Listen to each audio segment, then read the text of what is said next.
একজন শিক্ষক ক্লাস নিচ্ছিলেন। ক্লাস শুরু হতে এক ছাত্র শীষ দিয়ে বসল। শিক্ষক থেমে গিয়ে বললেন, কে শীষ দিল?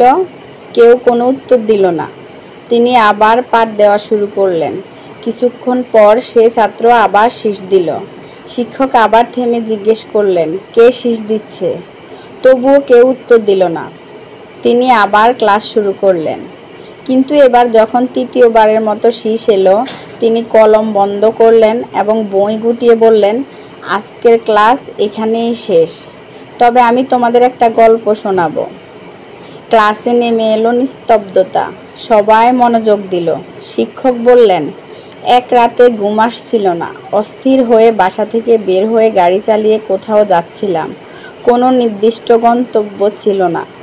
হঠাৎ দেখি এক বৃদ্ধ মহিলা হাতে ভারী বোঝা নিয়ে রাস্তার পাশে দাঁড়িয়ে আছেন। আমি গাড়ি থামিয়ে জিজ্ঞেস করলাম, মা, কিছু সাহায্য লাগবে কি?